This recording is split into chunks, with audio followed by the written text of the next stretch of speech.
Y pues ahora vamos a tocar temas que apuntarán directamente a lo que determinó de hecho nuestra inclusión en el cuerpo de Cristo.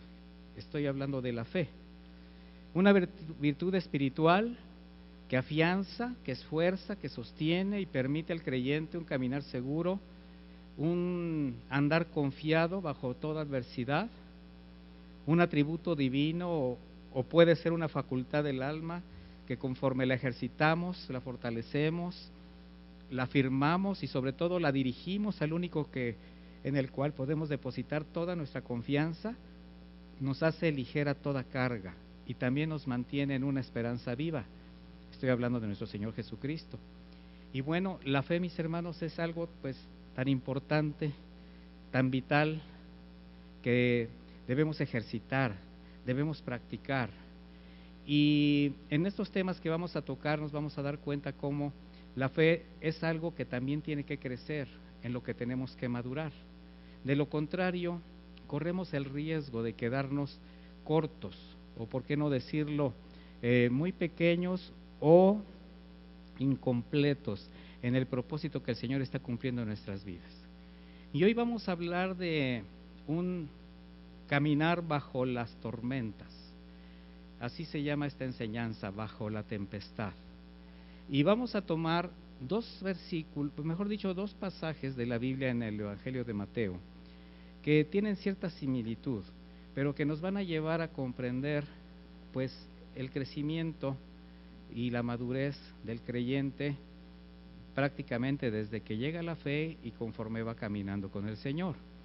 Y le quiero invitar a que abra su Biblia en Mateo 8, vamos a leer del versículo 23 en adelante al 27, y ahí vamos a poner una marquita, 8:23, y nos vamos a después adelantar a Mateo 14 a partir del versículo 22. Entonces, vayan al libro de Mateo, abra su Biblia en el Evangelio de Mateo capítulo 8 y vamos a leer primero a partir del versículo 23. Dice de esta manera: y entrando él en la barca, está hablando de Jesucristo, sus discípulos le siguieron. Y he aquí que se levantó en el mar una tempestad tan grande que las olas cubrían la barca, pero él dormía. Vinieron sus discípulos y le despertaron diciendo: Señor, sálvanos que perecemos. Y él les dijo: ¿por qué teméis, hombres de poca fe? Entonces levantándose reprendió a los vientos y al mar, y se hizo grande bonanza. Y los hombres se maravillaron, diciendo: ¿qué hombre es este que aun los vientos y el mar le obedecen? Bien, vamos a pasar de este pasaje, que nos quede muy claro, vamos a seguirlo tocando para que tenga ahí una marca. Y ahora vamos a leer Mateo 14 a partir del versículo 22. Dice de esta manera: enseguida Jesús hizo a sus discípulos entrar en la barca e ir delante de él a la otra ribera, entre tanto que él despedía a la multitud. Despedida la multitud, subió al monte a orar aparte. Y llegó la noche, estaba allí solo, y ya la barca estaba en medio del mar, azotada por las olas, porque el viento era contrario. Mas a la cuarta vigilia de la noche, Jesús vino a ellos andando sobre el mar. Y los discípulos viendo andar sobre el mar se turbaron, diciendo: un fantasma, y dieron voces de miedo. Pero enseguida Jesús les habló diciendo: tened ánimo, soy yo, no temáis. Entonces le respondió Pedro y dijo: Señor, si eres tú, manda que yo vaya a ti sobre las aguas. Y él dijo: ven. Descendiendo Pedro de la barca, andaba sobre las aguas para ir a Jesús. Pero al ver el fuerte viento, tuvo miedo, y comenzando a hundirse, dio voces diciendo: Señor, sálvame. Al momento Jesús extendió la mano, asió de él y le dijo: hombre de poca fe, ¿por qué dudaste? Y cuando ellos subieron en la barca, se calmó el viento. Entonces los que estaban en la barca vinieron y le adoraron, diciendo: verdaderamente eres Hijo de Dios. Bien, al leer estos pasajes, lo primero que llama la atención es la similitud que encontramos entre ambos. Sin embargo, bajo un estudio contextual en cuanto al tiempo en que sucedió, la condición espiritual y madurez de los discípulos, pero sobre todo la presencia física del Señor Jesús entre ellos en ese momento, podemos notar que si bien la tormenta es muy parecida, los entornos contextuales son distintos, y precisamente es esa aportación entre la similitud y la diferencia lo que nos permitirá aprender a caminar bajo la tempestad. En el primer pasaje leímos cómo el Señor Jesucristo desde el principio entra en la barca con sus discípulos y ellos le siguen. Los contextos históricos de este pasaje nos indican que este evento fue durante su primer año de ministerio, cuando Jesús aún estaba llamando a sus discípulos y todavía no había elegido a los 12 con los que compartiría sus enseñanzas, sus vivencias, sus experiencias por casi 3 años. Y dice la Escritura en el versículo 24, y he aquí que se levantó en el mar una tempestad tan grande que las olas cubrían la barca, pero él dormía. Y vinieron sus discípulos y le despertaron diciendo, Señor, sálvanos que perecemos. Bueno, estando en alta mar mientras el Señor duerme, se desata una terrible tempestad. En ese momento los discípulos, asustados, sin saber qué hacer, lo primero que hacen es ir, despertarlo angustiados, rogándole que lo salve. El Señor se levanta, despierta, después de confrontarlos, diciéndoles, hombres de poca fe, ¿por qué teméis? A gran voz ordena al viento y al mar, produciéndose de inmediato una impresionante calma. Y bueno, ahí los discípulos lo que hicieron fue impresionarse con el poder del Señor. Pasando al segundo episodio, la situación estamos viendo que es muy distinta. El Señor Jesús no va desde el principio con ellos en la barca, porque después de haber alimentado, el pasaje anterior es cuando Él da de comer a 5,000 hombres, sus familias, con unos cuantos peces y panes, y entonces Él les envía por delante para despedir a la gente, porque Él había visto las intenciones que tenían después de haber visto este milagro. Podemos ver esto en Juan 6:14, donde dice, aquellos hombres viendo la señal que había hecho Jesús, ¿cuál señal? Pues de darles de comer a más de 5,000 con sus familias, solamente con unos cuantos peces y panecillos, y dice, este verdaderamente es el profeta que había de venir al mundo. Mire dónde pusieron sus ojos, ¿verdad? En el pan y los peces. Pero entendiendo Jesús que iban a venir a apoderarse de él y hacerle rey, volvió a retirarse al monte él solo. Aquí, haciendo un pequeño paréntesis entre la historia que estamos estudiando, pues podemos ver a quienes solamente buscan lo suyo, ¿verdad? Cómo es fácil acercarse a Dios, tener fe y hasta reconocer a Jesucristo como Señor, mientras satisfaga las necesidades físicas, materiales y sensuales, ¿verdad? Y esto porque desde el principio el hombre ha tenido un falso concepto de Dios. El Señor no vino a eso precisamente. El propósito por el cual nuestro Señor envió a su Hijo a Jesús a esta tierra fue para redimirle y ser salvos de la ira venidera, nada que ver con las cosas físicas, materiales y mucho menos sensuales. Sin embargo, del hombre de aquellos tiempos, tal como ahora muchos creyentes, esa multitud cuando llenó sus estómagos, cuando vieron este milagro que ahora sí que llenó su mirada, llenó su estómago, ¿verdad? También llenó sus expectativas del día.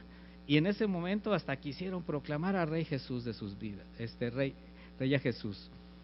Qué lamentable es ver a miles de personas, aún en la actualidad, porque esto no ha cambiado, que se identifican con el cristianismo, llenan recintos, simpatizan con la fe, pero solo por el interés personal y material. Y más terrible es ver cómo quienes se exhiben como siervos de Dios son los que hacen y enseñan lo mismo. Bueno, Jesús, que todo lo sabe, veía la intención de la gente y manda a sus discípulos partir a la otra orilla porque se quedaría a despedirlos. Cuando termina de hablar con estas personas, sube a un monte a orar. De hecho, mis hermanos, Él sube a interceder por ellos. Démonos cuenta de algo, el maestro siempre estaba enseñando y él estaba preparando y probando siervos. Entonces dice, despedida la multitud, subió al monte a orar aparte. Cuando llegó la noche, estaba ahí solo, o sea, duró un tiempo orando frente al Padre, Dice, y ya la barca se encontraba en medio del mar, azotada por las olas. El viento era contrario. De manera que cuando se desata la tempestad, ahora ellos están solos en la barca. Y en ese mismo momento Jesús estaba orando al Padre porque sabía la prueba por la que estaban pasando sus discípulos. Mis hermanos, lo vuelvo a decir, el Señor todo lo sabe. Y desde que regresó a su reino, nuestro Señor sigue haciendo lo mismo, mis hermanos, interceder por nosotros. Recuerda lo que dice Romanos 8:34, ¿quién podrá condenarlos? Cristo Jesús es quien murió, todavía más quien resucitó y está a la derecha de Dios rogando por nosotros. Bueno, a la cuarta vigilia de la noche, Jesús vino a ellos andando sobre el mar. Los discípulos, viendo andar sobre el agua, se turbaron diciendo, un fantasma, y dieron voces de miedo. ¿Qué hizo Jesús? Les dice, tengan ánimo, soy yo, no teman. Estos hombres, estos discípulos, inician la travesía al llegar la noche, y pues estamos hablando en la primer vigilia, por decirlo así. Y aquí ya cuando el Señor se acerca a ellos es la cuarta vigilia de la noche. Esto nos habla de un tiempo muy prolongado, entre unas 8 a 10 horas y en medio de una terrible tormenta. Ahora, vamos a analizar los hechos. Mire, en principio la barca era muy frágil, era pequeña hasta cierto nivel, porque al ser ellos pescadores se presume que esta era una de las barcas con las que ellos trabajaban.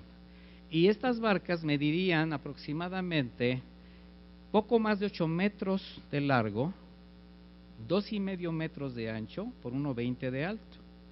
El espacio era suficiente para unas 15 personas, porque normalmente era para unos 2, 3 pescadores, 4, y la pesca que pudieran tomar. A estas barcas las impulsaban por medio de remos y velas, que durante las tormentas las bajaban para evitar que se rompieran y controlar un poco mejor las embarcaciones.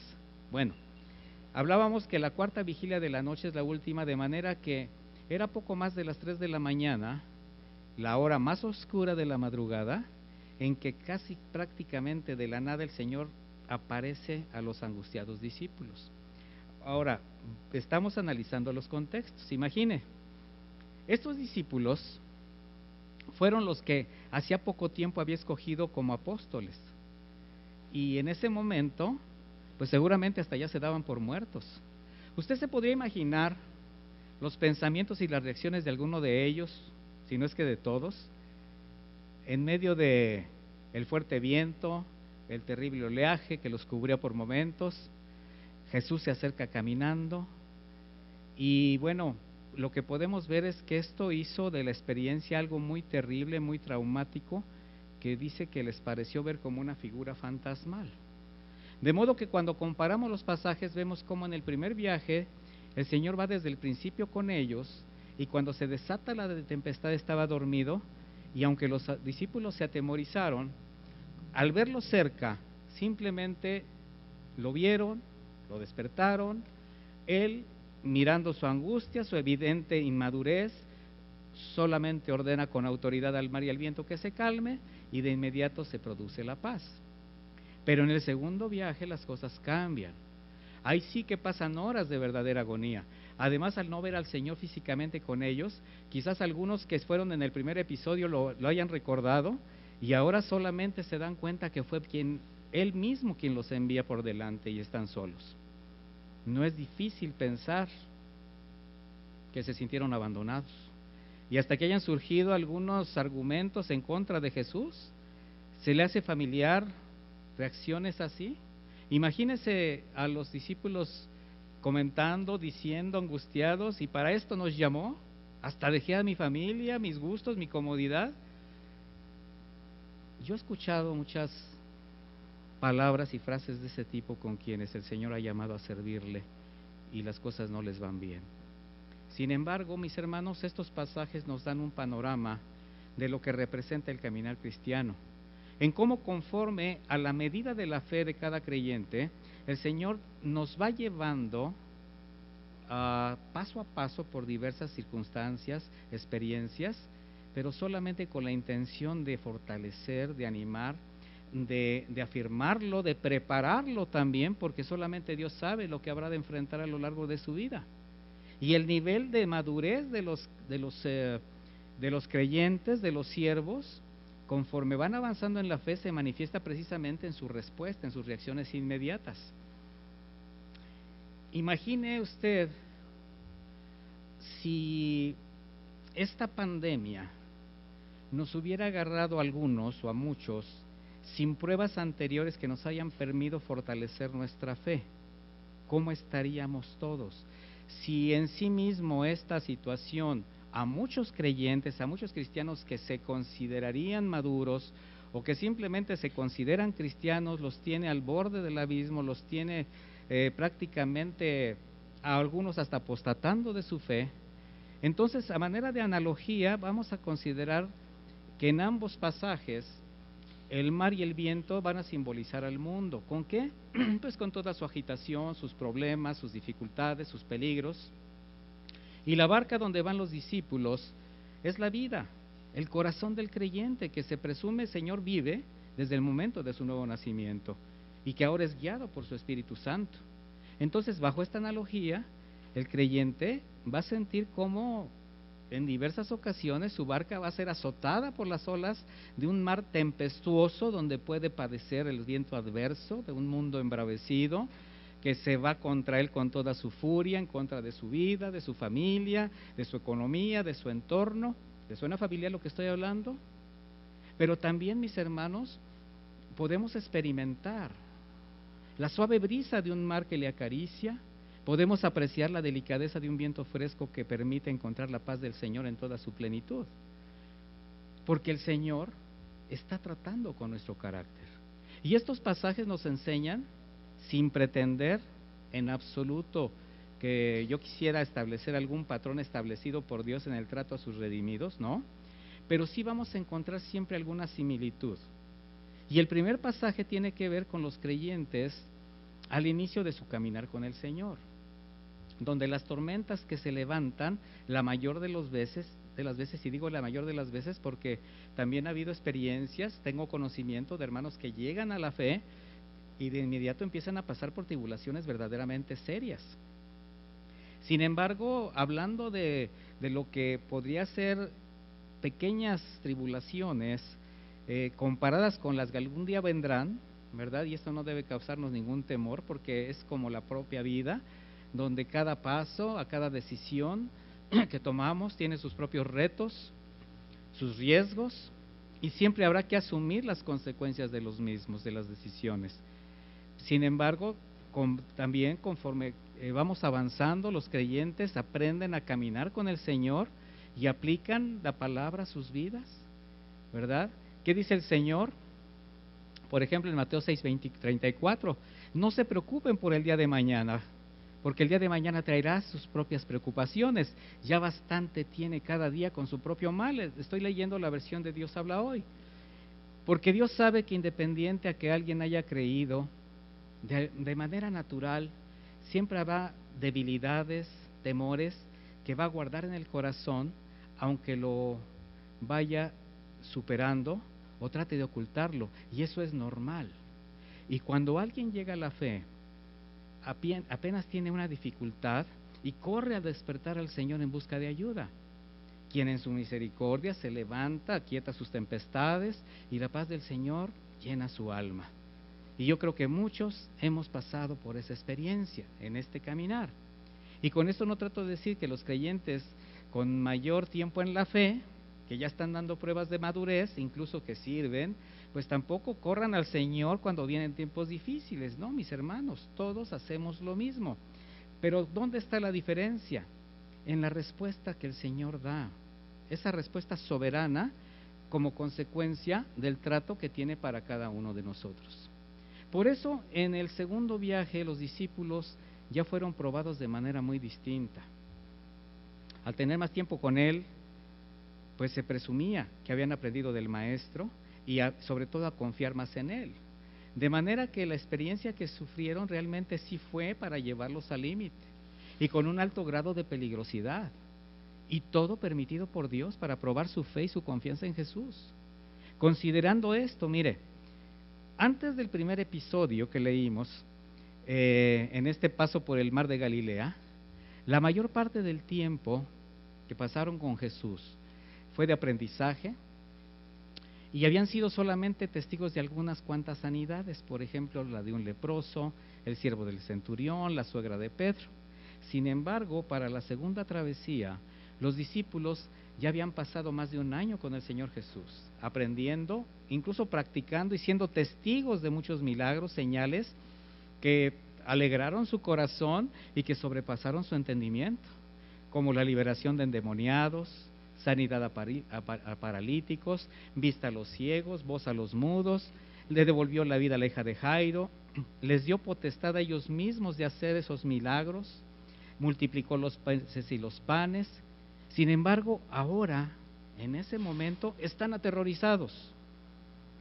Y aquí cabe la pregunta: ¿será malo o deshonesto delante de Dios sentirse así, aterrorizado ante las circunstancias adversas, aunque estés caminando con el Señor y tengas una fe probada? Mire, en estos tiempos donde parece que el Señor nos deja solos, esos tiempos donde parece que estamos expuestos a la violencia del mundo o a las situaciones difíciles que nos llegan a sobrepasar, en esos momentos donde sientes que totalmente estás expuesto a las circunstancias que se salen del control o que quedas a merced de quienes desean verte perdido, donde todo da evidencia de que tu barca, tu vida, se está inundando y se puede hundir en cualquier momento, te quiero decir algo: si te sientes así, pero tú sabes que tu fe está firme, no tienes de qué avergonzarte, simplemente fortalécete en el Señor, porque sucesos así, como también los tiempos de refrigerio, siempre se irán presentando en la medida que caminamos con el Señor. Y en ocasiones, con situaciones más difíciles, con el propósito de madurarnos cada vez más y fortalecer esa fe. Sin embargo, lo que siempre sí será ofensivo, y ha sido ofensivo al Señor, es cuando parece que vamos avanzando con el Señor y al pasar por experiencias que realmente prueban nuestra fidelidad, dudemos de Él, de su palabra o de sus promesas. Quien piensa así, mis hermanos, jamás madura, y por eso es fluctuante, porque se queda en el plano de la dependencia, de la comodidad, de sentirlo cerca, visible, así como tenerlo dormido en casa al alcance de la mano y recurrir a Él, esperando le resuelva y le cumpla lo que necesita. Por ello, cuando son expuestos a riesgos o situaciones verdaderamente difíciles, se sienten arrasados y entonces les es muy fácil dudar, decepcionarse y reaccionar con temor, con prejuicios, incluso con condenación. Y esto nos lleva a hacer una pertinente aclaración. Mire, si bien tenemos que admitir que la mayoría de las dificultades que viven muchos creyentes se debe a que ellos mismos se han apartado del orden de Dios y pagan las consecuencias de sus decisiones, podemos ver que en estos dos pasajes los discípulos no hacían nada malo, porque en el primero siguen al Señor a la barca, y en el segundo Él les ordena que se adelante y ellos solamente obedecieron. ¿Qué nos aclara esto? Algo importante, y esto va a dar descanso a muchos, mis hermanos. Necesitamos comprender cómo algunas de las experiencias que han vivido, por dolorosas que hayan sido, no fueron porque se hayan apartado de Dios por desobediencia o rebeldía. Claro, si tu corazón está limpio, si estás consciente de tu fe, y ha sido porque Dios en su perfecta voluntad lo ha permitido con el propósito específico de fortalecer tu fe, nada más. En el caso de los discípulos, las dos tempestades se desataron mientras iban en el camino correcto, y el único propósito era probar su medida de fe. Por ello, en ocasiones, aunque tenemos la convicción de caminar con rectitud, con integridad delante de Dios, y empezamos a experimentar situaciones difíciles de entender o de aceptar, cuando alguien no está firmado en la fe, en la confianza en el Señor Jesucristo, empiezan a surgir dudas, pensamientos negativos, incluso cuestionamientos que le hacen condenarse. Empiezan las frases, las preguntas como: ¿estaré bien delante de Dios? ¿Me habré apartado de Él? ¿Me engaña mi corazón? O incluso hay quien se ha sentido como traicionado por Dios y considerarlo injusto. Y entonces vienen otro tipo de frases como, si yo lo amo tanto, ¿por qué me abandona? Y si le obedezco, ¿por qué no me contesta? ¿Me habrá olvidado que acaso no soy su hijo? Mire, ¿alguno ha tenido pensamientos de esos? Porque lo más grave para un creyente es dudar de la fidelidad y del amor de Dios. Y nada justifica ese tipo de argumentos. Aquí es como dejar de platicar con Dios, dejar de tener una relación con Dios para empezar a conversar con el diablo, que es quien pone ese tipo de pensamientos. Y esto es cuando se desconoce la soberanía y voluntad perfecta del Señor. Ahí es muy fácil concebir ese tipo de razonamientos. Y al tener velado el entendimiento, entonces ya no son capaces de rechazar pensamientos que solamente son motivados por sentimientos, por sensualidad, por emociones. Tenemos que estar convencidos que el Señor jamás nos engañaría y mucho menos procuraría ningún mal para sus hijos. Por tanto, si alguna tempestad toca tu vida, siempre habrá un propósito en ello. ¿Qué es lo que tenemos que hacer? Preguntarle a Dios. ¿Qué es lo que te está demandando para saber qué responder? Volviendo a la primera travesía donde el Señor reprende viento y mar y se logra de inmediato una gran bonanza, en ese momento los impresionados discípulos pasan rápidamente del temor a la admiración. Apenas estaban aprendiendo a conocer al Señor. Y dice la Biblia que se maravillaron diciendo, ¿qué hombre es este que aún los vientos y el mar le obedecen? En ese instante, estos discípulos están impresionados por el poder del Señor. ¿Y sabe por qué? Porque el poder siempre es algo que impresiona al hombre. Sin embargo, en el segundo episodio, el Señor Jesús tan solo entra en la barca y se calma el viento. Mire, su nivel de madurez, su crecimiento espiritual, es lo que lo va a llevar precisamente a quedarse en el plano de maravillarse con el poder del Señor y solamente verlo como un hombre especial, o simplemente reconocer su divinidad y adorarle, crecer a ese nivel, dejar de fijarse en las señales para verlo a Él. En ese instante están tan impresionados, mis hermanos, que ellos lo único que ven es el poder. En el otro evento ya no hubo palabras de poder, no hubo manifestaciones de autoridad, simplemente la presencia del Señor en la barca fue suficiente para detener la terrible y pues larga tormenta para ellos y que se produjera la paz. Y esto es lo que debe generar en el creyente la convicción de valorar todo lo que significa que Cristo esté en su barca, en su vida. Cristo en tu vida, mis hermanos, Cristo en tu hogar, en Él hay plenitud, en Él todo es suficiente, porque todo es diferente, todo es distinto bajo el orden de Dios. ¿Y esto qué significa? Que si el cielo es porque el orden de Dios está ahí, y si el infierno es porque el orden del Señor no está ahí. Así que medita, ¿cómo está tu vida? ¿Quién la ordena? ¿Quién ordena tu casa, tu familia, tu trabajo? Lamentablemente hay muchos que se dicen cristianos, pero viven como si el Señor no existiera, cuando deberían reconocer que si su vida y su casa es un caos, es porque Jesús no está en ella, porque Jesucristo en su vida sería quien hiciera toda la diferencia. Volvamos al pasaje de la segunda travesía, y ahora leemos en el versículo 28, vamos a ir de nuevo.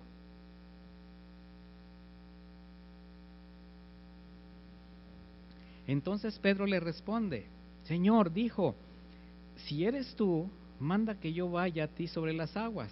Y él le dijo, ven. Y descendiendo Pedro de la barca, andaba sobre las aguas para ir a Jesús. Pero al ver el fuerte viento, tuvo miedo y comenzando a hundirse, dio voces diciendo, Señor, salva. Es interesante la actitud de Pedro. Y aquí no sabemos si elogiar su valor al decir, si eres tú, manda que yo vaya a ti sobre las aguas, o juzgarlo como quien solamente deseaba sobresalir y caminar como su maestro sobre el mar. Pero mire, no obstante la intención que haya motivado a Pedro, no le sirvió más que para hundirse, porque si bien por unos momentos caminó sobre el mar, ni su osadía, ni su insensatez o su vanidad le funcionó cuando apartó su mirada de Jesús. Y entonces volteó temeroso a la tempestad. Entonces tuvo que gritar: sálvame, Señor. El Señor, ¿qué fue lo que hizo? A tiempo lo tomó de la mano y evitó que se hundiera. Y solamente cuando lo tuvo a salvo, entonces le dice: ¿por qué dudaste, hombre de poca fe? En el corazón de Pedro no había nada que le sirviera para caminar sobre las aguas, solo para hundirse. Y así es el hombre en toda su naturaleza, mis hermanos. Esto nos debe enseñar a quienes amamos al Señor a reconocer las limitaciones que tenemos, pero también sus tiempos, incluso para caminar en aguas que jamás podríamos haber siquiera imaginado. Eso es aprender a reconocer en tu vida la soberanía de Dios. Mire, mis hermanos, es muy temerario, algunos son muy temerarios en querer hacer cosas que, si bien están en el corazón del Señor que algún día las hiciera, pero quererse anticipar por cualquier causa, por sobresalir, por inmadurez, por ignorancia, por un deseo de ser admirado, y finalmente lo único que logran es hundirse. Finalmente el viento y la tempestad se calmaron cuando el Señor entró en la barca. Y esto es lo que tenemos que enfatizar: solamente cuando Jesús sube a tu vida se calma la tempestad. Cuando Señor Jesús está en tu corazón, se calmarán todas las tempestades que te agobian. Versículo 33. Entonces los que estaban en la barca vinieron y le adoraron, diciendo: verdaderamente eres Hijo de Dios. Y si comparamos con la expresión del primer pasaje, ¿qué hombre es este que aún los vientos y el mar le obedecen? Entonces comprobamos la diferencia entre la inmadurez y el haber reconocido a Jesucristo como verdadero Señor. Mire, aquí comprobamos cómo los inmaduros solo se van a quedar en el plano de la búsqueda de señales poderosas, de milagros, de evidencias tangibles. Van a ser como Tomás, quien dijo: solamente cuando el Señor le dice: mete tus dedos en mis llagas, y dice: Señor mío y Dios mío, y Jesús le dice: Tomás, has creído porque me has visto, bienaventurados los que no vieron y creyeron. Mis hermanos, por eso es fe. Muchos siguieron a Jesús por las señales y los milagros que hacía. En la actualidad, bajo la influencia de desviadas enseñanzas, son muchos los que están dispuestos a creer, pero solo si ven lo que agrada a sus sentidos, aunque sean engañados y abusados. En el primer evento, el Señor tuvo que ordenar a los vientos. En el segundo solo subió a la barca. La pregunta es: ¿en cuál de los dos exhibió más poder el Señor? Obviamente, donde ni siquiera fue necesario hablar. Y le voy a decir por qué.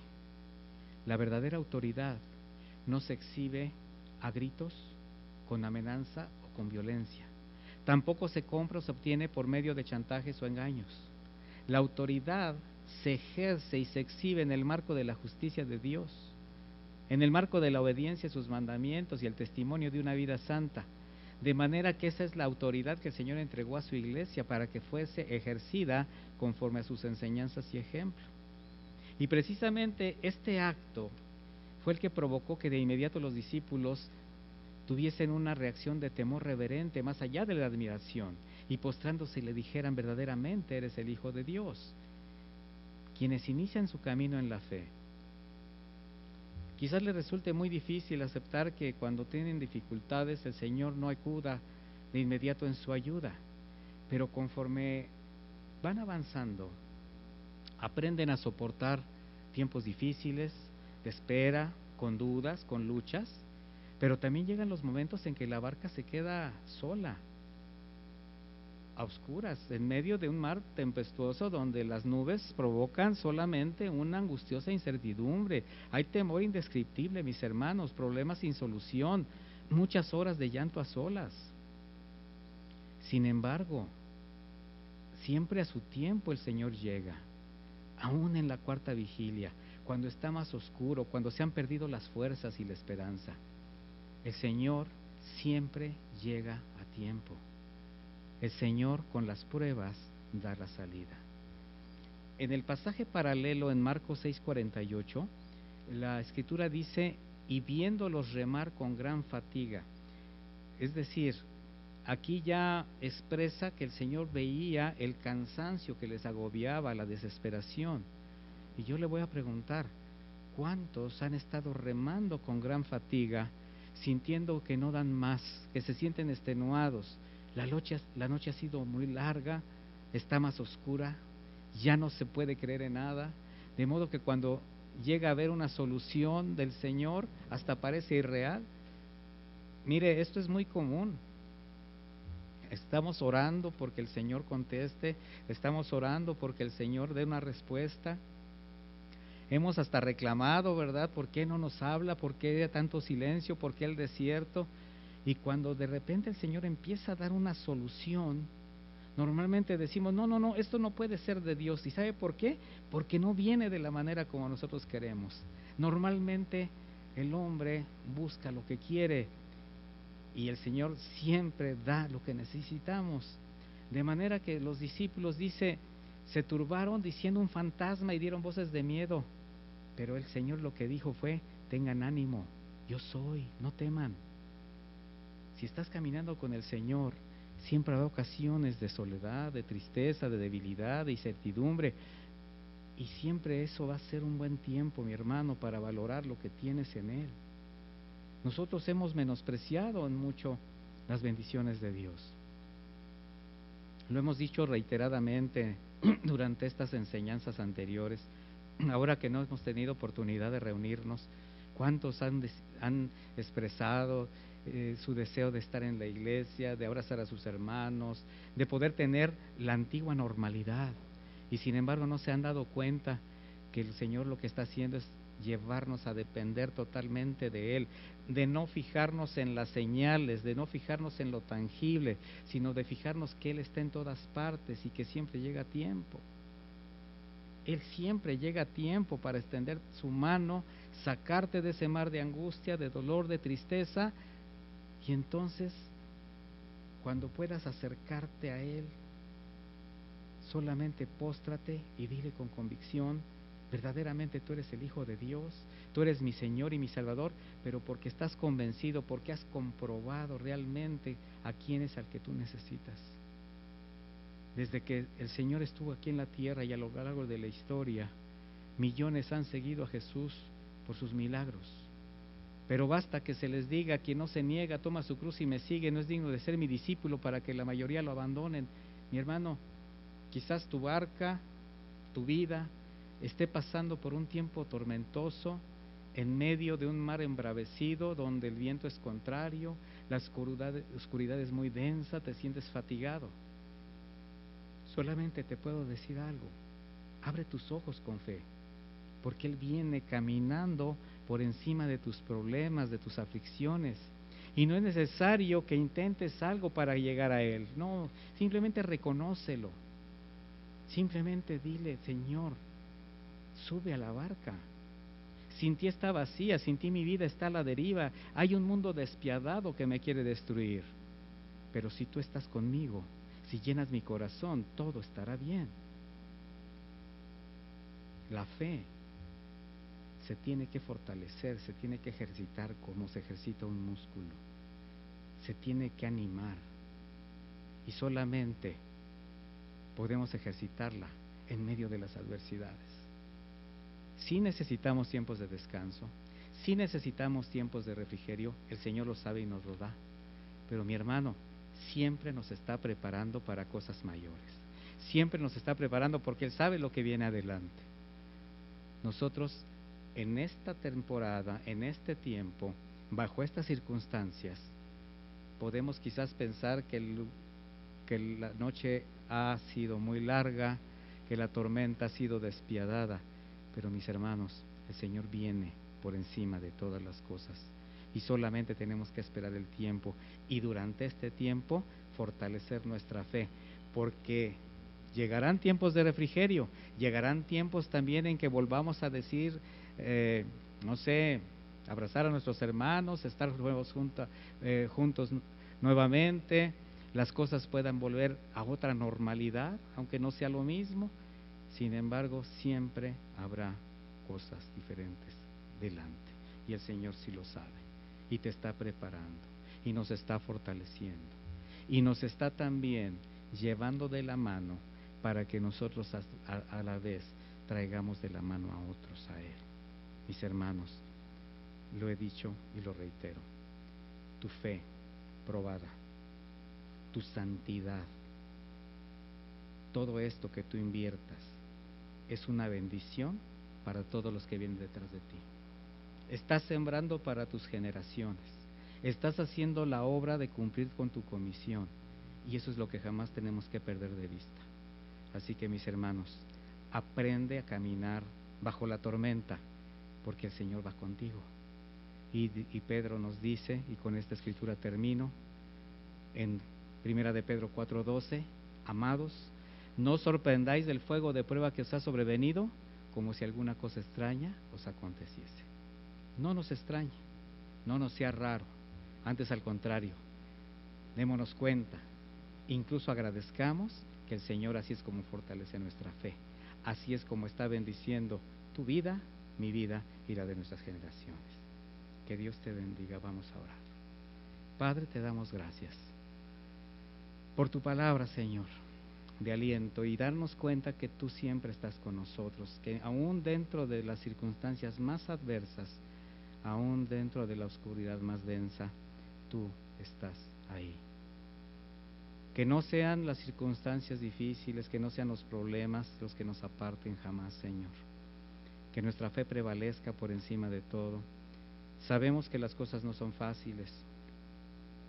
Sabemos que no son fáciles, Señor. Pero tú, que extiendes tu misericordia en todo momento, nos haces el camino más fácil. Fortaleces nuestros músculos de fe y nos llevas a otro plano, a otro nivel de vida. Así que, Señor, solamente, Padre eterno, síguenos mostrando tu voluntad. Síguenos teniendo en el hueco de tu mano. No nos desampares, Señor. Ten misericordia, extiéndela a todos mis hermanos, a cada uno, en medio de la tormenta que esté pasando, en medio de la situación por la que esté viviendo. Ahí, Señor, aunque él no lo crea, tú vienes caminando sobre las aguas de sus problemas y tienes la solución. Estás extendiendo tu mano, solamente que te identifiquen, Señor, que se den cuenta dónde estás extendiendo la mano, qué estás demandando, dónde está su salida, dónde está la solución a sus problemas. Que no